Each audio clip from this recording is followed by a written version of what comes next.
female painter accidentally stepped through the ice and injured her leg. Beside her stood a fierce-looking wolf. Surprisingly, the wolf did not attack her. Instead, it turned and ran to the other side of the mountain. Moments later, it came back leading a strong ox, dropped the rope beside the painter, and helped pull her out. Everything was witnessed by the painter and her husband, because this wolf was raised by the painter herself. The wolf was originally the child of the Wolf King. Unfortunately, the Wolf King was captured by herders. In an attempt to escape, he bit off his own paw, but still failed to get away. After learning what had happened, the mother wolf swallowed poison bait and left the world. Several wolf cubs lost their parents overnight. Deeply moved by the story, the painter went to the Wolf King's den, but only one cub was still alive. The cub treated her as its mother. Looking at the poor and helpless little life, the painter decided to adopt it. She took it back to the city and named it Green. At first, Green adapted well to city life, but as time passed, his wolf nature gradually emerged. He howled at night,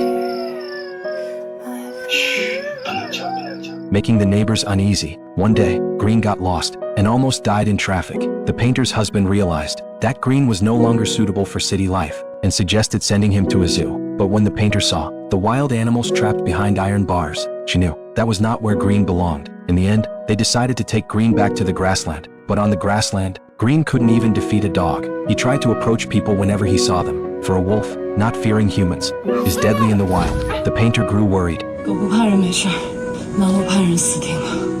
To help him regain his survival instincts, she began teaching Green how to hunt. Again and again he failed. Again and again he tried, until finally, Green was able to catch food on his own. Seeing his growth, the painter was overjoyed. One day, as she was about to go out, Green clamped onto her pant leg and refused to let her leave. She didn't understand why, and left anyway. Suddenly, a hailstorm struck. The painter fell seriously ill. Seeing his mother in pain, Green brought her the food he had worked so hard to catch. He believed that, if she ate, she would get better. To seek treatment, the painter and her husband had to leave the grassland temporarily, and every day, Green waited at the exact spot where his mother had left. One winter passed. Green finally saw his mother again. He ran toward her in excitement, unable to contain his joy. But soon, the painter noticed something alarming. Green was starting to bark like a dog, and often lay down waiting to be fed. He seemed to forget whether he was a wolf or a dog. To help Green find his true self, they decided to take him back to where he was born. A few days later, they found wolf tracks in the snow. To wait for the pack, they asked local herders to build a shelter. That day,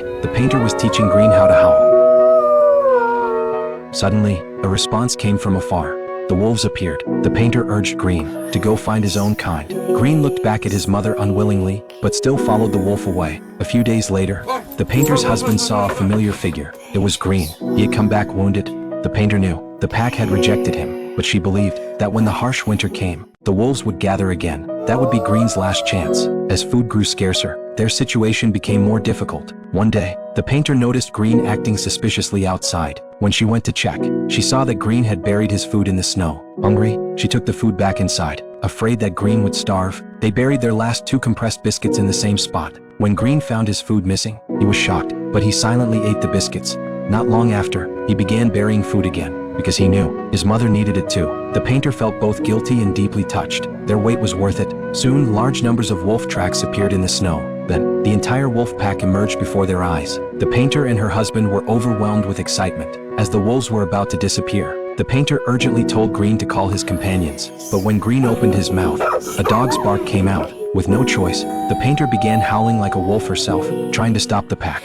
Under her guidance, Green finally let out a real wolf howl. The wolves stopped, but Green couldn't bear to leave his mother. Tears filled his eyes. With his mother's encouragement, Green finally turned and ran toward the wolf pack. In the end, he disappeared into the snow with his own kind.